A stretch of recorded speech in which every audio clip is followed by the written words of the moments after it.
Il fut un temps où Halloween c'était quelque chose de bien. Mais après ce soir, on peut dire que le croque-mitaine a tiré sa révérence.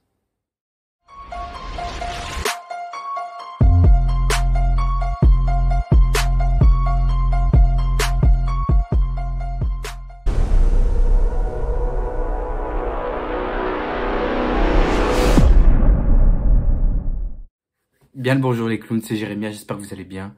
On se retrouve aujourd'hui pour ma réaction à chaud de Halloween Ends. Donc sorti en ce jour le 12 octobre 2022. Troisième film réalisé par David Gordon Green. Alors oui, je sors tout juste de la séance. Je suis allé ce soir avec mon cousin, on a été le regarder. Et il y a quand même des choses que j'ai envie de dire parce que c'est pas terrible du tout. Hein. Ouh, non. Mais de toute façon, je ferai comme d'habitude ici. Donc, on va commencer avec une partie non spoil et après une partie spoil. Mais je tiens à préciser que ce n'est pas une critique horrifique. Non. C'est juste ma réaction à chaud. C'est pas une critique. C'est ce que moi je pense. C'est mon avis avec le premier visionnage du film. Qu'est-ce que j'en ai pensé. Donc, on y va. C'est parti pour d'abord la partie non spoil.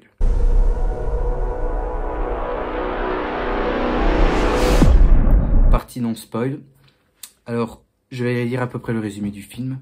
Cela fait 4 ans que Michael Myers, donc le célèbre croque-mitaine de Haddonfield, n'est plus apparu depuis les événements de Halloween Kill, auquel on a vu Michael tuer la fille de Laurie. Et du coup, Laurie a commencé à créer une vie assez sympathique, assez heureuse avec sa nièce Allison. Enfin, sa petite fille, c'est pas une nièce, avec sa petite fille Allison. Et je crois que ce bonheur va vite tomber à l'eau quand une série d'événements vont surgir dans la ville. Ce qui va forcer Laurie à se retrousser les manches et de la jouer en mode sérieux pour mettre fin à ce cauchemar que Haddonfield a subi depuis des années. Donc voilà à peu près pour le scénario. Alors si je dois être clair pour en version non spoil, ce film est juste chiant. Il y a des longueurs et tout ça qui n'apportent rien. Dès la première partie, qu'il se passe une première partie nulle à chier, la deuxième c'est mitigé. Les personnages ne sont pas réellement intéressants, je veux dire, à part Laurie Strode. Je pense que c'est la seule qui est intéressante. La musique, on va dire que c'est mitigé aussi, parce qu'il n'y a pas beaucoup de choses assez intéressantes. Qu'est-ce que je peux dire d'autre? Des meurtres qui sont à la fois cool, je dois l'admettre. Il y a des meurtres qui sont assez cool, mais pas mal de meurtres qui me font chier quand ils sont en second plan, voilà. Et un combat final qu'on pourra dire que c'est... Je sais pas si c'est cousu de fil blanc ou autre chose, mais il y a des trucs qui m'emmerdent un petit peu dans ce combat final là, mais bon. Et qu'on a une conclusion que je ne trouve pas très équilibre, honnêtement. Je trouve que c'est vite à l'arrache, c'est bâclé en fait, j'ai l'impression. Donc voilà, pour moi, Halloween Ends ne propose quasi rien, honnêtement. Il n'y a quasi rien. On a dû attendre 1 an pour avoir cette conclusion de cette trilogie. Et pour moi, c'est un échec. Voilà, je le dis direct, c'est un échec. C'est un échec total. Halloween Ends est vraiment mauvais. Je préférais encore le Halloween Kill qu'on a eu en 2021 et le Halloween de 2018. Mais Halloween Ends, comme je t'ai dit, il propose rien. Il se passe pas grand chose. Tu ressens pas vraiment une grosse pression dans Haddonfield. Il y a quasi rien. Surtout, on rajoute des personnages qu'on trouve totalement inutiles. De toute façon, je vais en revenir dans la partie spoiler, puisque je n'avais pas envie de spoiler. Et donc voilà, il n'y a pas grand chose à sauver dans ce film-là. Pour moi, c'est un film moyen. Je veux pas dire que c'est une pure merde, non. On va dire que c'est un film que je trouve extrêmement moyen, parce que c'est pas terrible, comme je t'ai dit. C'est extrêmement moyen. Et de toute façon, les détails, enfin les problèmes que j'ai déjà tout cité, déjà. C'est déjà la première partie qui ne servait à rien. La deuxième partie, c'est sympa, mais il n'y a pas grand-chose. Les personnages ne sont pas très intéressants, honnêtement. Quand tu as vu les 2 autres films, tu connais presque la majorité des personnages, mais quand il s'agit des nouveaux, tu n'en as rien à foutre. La musique, on l'entend pas beaucoup, honnêtement, je tiens à le dire. Et voilà, quoi. Donc, pour moi, ceux qui n'ont pas encore vu le film, je tiens à le dire, honnêtement, si vous aimez la saga Halloween, si vous aimez Michael Myers, n'allez pas voir ce film-là. C'est un conseil, n'allez pas voir ce film-là parce que vous allez vous faire chier. J'ai même pas dit la durée. Le film dure au moins presque 2 heures. Eh ben, je vous le dis, pendant ces 2 heures, il se passe rien. Rien. Donc voilà. Donc, si vous aimez Halloween et Michael Myers, n'allez pas voir ce film-là parce que vous allez vous faire chier pendant 2 heures. Et moi, c'est emmerdant. C'est emmerdant, mais bon, qu'est-ce que vous voulez que je vous dise, hein. J'ai été le voir, hein, tant pis. Hein, mais bon. Moi, j'ai été, hein, parce que moi, j'adore l'horreur, hein, et Michael Myers, c'est partie d'un de mes slashers préférés. Et en voyant ce film-là, ben, je me dis, ils l'ont massacré. Ils ont massacré Michael, c'est tout. Bon, bref. Donc, n'allez pas le voir, c'est tout ce que je peux vous dire. Bon. Partie spoilers, maintenant.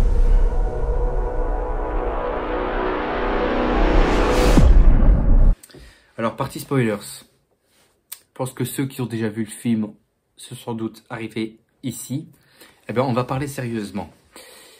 Déjà, on va parler des personnages. Déjà, Laurie Strode, que je trouve assez sympathique, même si à chaque fois qu'on parle de Michael Myers et que dire que c'est sa faute, elle ne fait que chialer à chaque fois et ça m'énerve. À part le combat final où je l'avais trouvé assez guerrière, assez barbare, tout ça, et ça c'est quelque chose que j'aime bien. Allison qui n'apporte rien, elle ne sert vraiment à rien. La seule fois qu'elle a servi à quelque chose là-dedans dans ce film-là, c'est quand elle a aidé Laurie à achever Michael Myers et à l'emmener au dépôt pour le tuer. Voilà. Ensuite, on a Corey. Alors lui, ce gars-là, on va en parler parce que j'ai des choses à dire sur ce personnage-là. Déjà, c'est quoi ce personnage-là, honnêtement? Le truc qui m'emmerde déjà, c'est que le film s'ouvre sur un accident où tu vois Corey qui faisait du babysitting à un gosse qui doit avoir 8-9 ans. Le gosse, il l'enferme à la cave.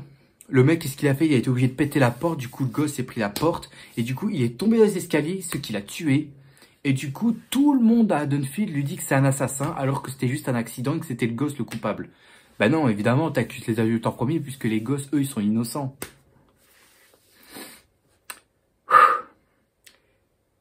Je crois qu'après cette critique-là, je vais me faire un bon verre d'Ice Tea ou quelque chose comme ça pour me calmer un peu, parce que là, c'est pas possible. Ensuite, depuis quand aussi le gars se comporte comme Michael Myers, comme si on pensait à la fin qu'il allait devenir le nouveau Michael Myers. Et au final, ce n'est pas le cas, non, le mec... Genre, t'as Laurie qui le menace de ne pas continuer sa relation avec Allison. Et le mec, il fait quoi? Il fait, si je ne peux pas être avec elle. Voilà, le mec qui se suicide. Donc ça, c'est complètement con. C'est complètement con. Et ça, franchement, ça m'a énervé tellement. Je me suis dit, mais le mec est vraiment con à ce point. Ensuite, il y a quoi d'autre qui m'a dérangé? Le mec, ouais, il pique le masque de Michael et il se prend pour Michael Myers, donc il refait tous les meurtres. Par contre, il y a quand même une scène que j'avais trouvé très classe, c'est quand t'as les jeunes qui voient la décharge de caisse pour aller péter la gueule à Corey. Mais comme Corey se comporte de façon comme Michael Myers avec le masque et tout ça, le mec, il les tabasse à mort comme pas possible. Et ça, cette séquence-là était assez cool, malgré que la scène n'est pas terrible au niveau cadrage ou quoi que ce soit. Mais les meurtres sont quand même assez impressionnants. Donc Corey, pour moi, est un personnage qui ne sert à rien. Honnêtement, on aurait très bien pu faire le film sans ce personnage-là, puisqu'il n'apporte rien. Michael le tue en le brisant la tête, et c'est tout. Il n'apporte rien. On va parler aussi de Michael, franchement, là-dedans, il est catastrophique. Franchement, il est catastrophique. Il fallait attendre la deuxième partie pour qu'on le voit enfin. Le mec qui se cache dans les égouts. Quand on le voit la première fois, il est en mode faible et tout ça. Je suis un vieux papy, je peux plus bouger. Il est en mode comme ça, il est en mode vieillard. Et dès qu'il a commencé à poignarder une personne, dès qu'il a commencé à tuer une personne, hop là, il a repris du poil de la bête et hop, il est de retour à la chasse pour tuer. Bon, ça je comprends. Michael a besoin de tuer pour vivre. Ça je peux comprendre. Dans tous les films, c'est comme ça, donc il n'y a pas de problème. Ensuite, qu'est-ce qui m'a dérangé? Je réfléchis. On a Michael qui se fait battre par Laurie sans son masque. Et là, je me suis posé une question. Est-ce que le masque que Michael porte C'est un peu comme un bouclier. Genre, dès que tu portes le masque, t'es en mode invincible, tu ressens pas la douleur, t'as rien du tout. Parce que moi, j'ai l'impression que c'est ça, en fait. Et dès que Laurie lui a enlevé son masque et qu'elle le tranche la gorge, ainsi que les veines et tout ça, bah, le mec est devenu comme un simple gars normal. Genre, tu as ça, tu crèves direct, et c'est ce qu'il y a eu. Il y a foutage de gueule quelque part, franchement. Je ne sais pas qui c'est qui a écrit le scénario là-dedans, mais amenez-le-moi qu'on en parle. Parce que le fait que Michael soit invincible grâce à son masque, et que sans son masque, il devient vulnérable, c'est débile. C'est débile, franchement. Donc pour moi, Michael est franchement raté là-dedans, j'ai rien à dire là-dessus, il est complètement foiré. Les meurtres sont pas, avec lui, ne sont pas impressionnants. Le combat final, comme je l'ai dit, avec Laurie et Michael, ça se passe dans une cuisine. Genre, pas de séquence de course-poursuite dans la maison pour faire référence au premier film de 78, non. D'ailleurs, on va en revenir avec ça parce que le film aussi s'ouvre sur des séquences très rapides où tu vois les scènes du Halloween 1 de 1978 de John Carpenter. Et ça, franchement, c'était très cool de nous faire un lien et tout ça. Parce qu'il faut savoir que là, on est dans une timeline auquel tu as le Halloween de 1978, puis Halloween 2018, puis Halloween Kill, puis Halloween Ends. En fait, c'est une espèce de quadrilogie façon Carpenter, en fait. Puisqu'à partir du 2, c'est parti dans une autre direction. Eh ben, j'ai trouvé très cool qu'on revoyait des séquences du premier film de 78. Franchement, c'est très cool. Le seul problème, c'est que j'aurais bien aimé qu'on voit aussi des séquences du premier film avec le docteur Loomis. Et j'ai quand même l'impression que le mec est balayé, en fait. Dès que l'acteur est mort ou quoi que ce soit, on ne s'intéresse plus à lui, en fait. On le dégage.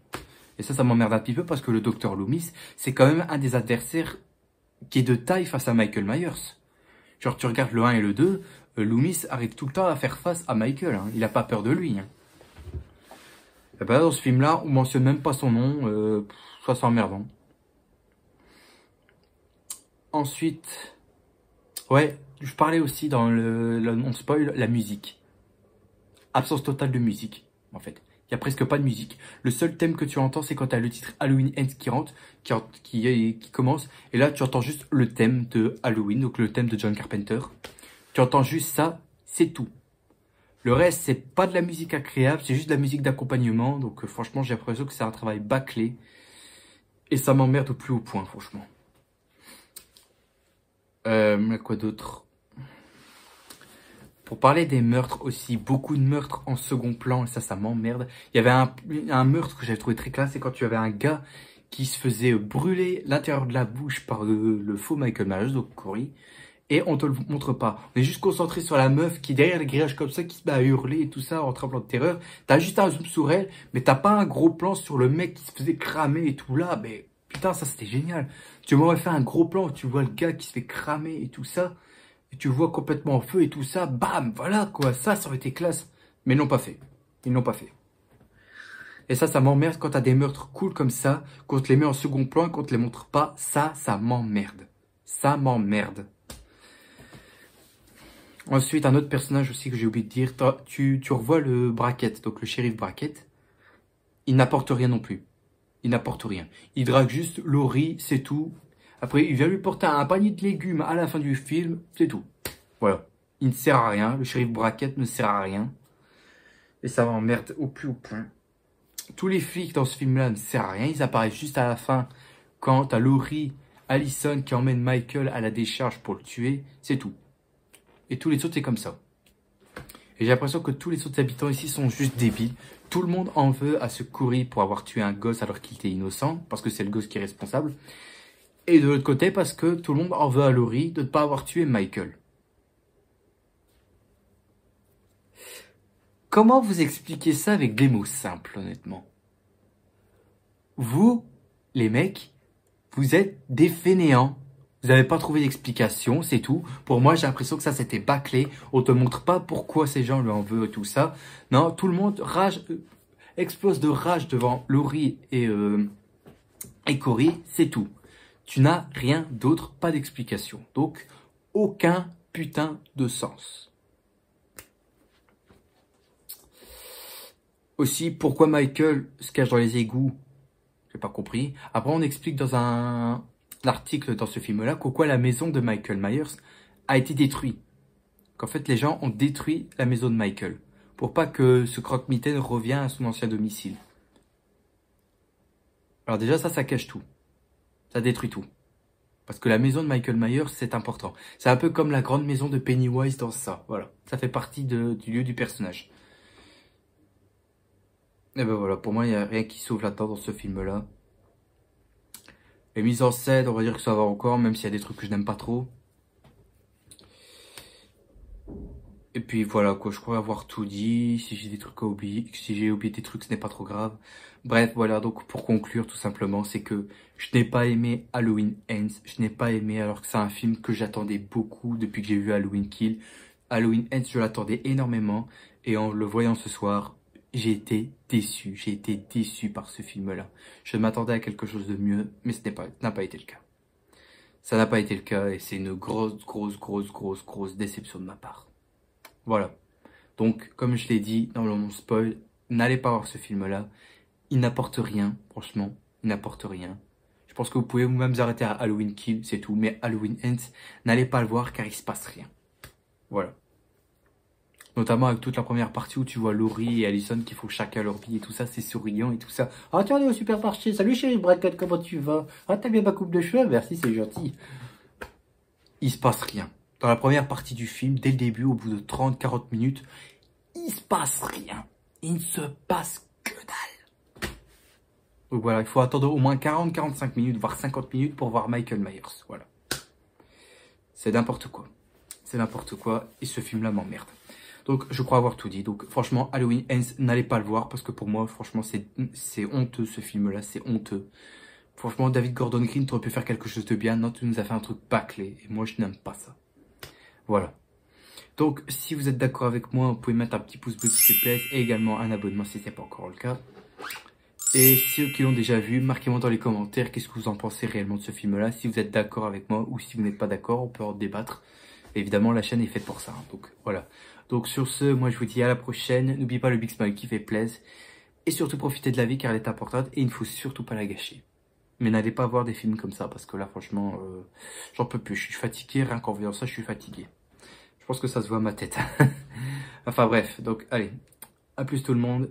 Et surtout, je pense qu'on y est bientôt. Non, on n'est pas encore. J'allais dire joyeux Halloween, mais non, on n'est pas encore là. Allez. À plus tout le monde. Salut.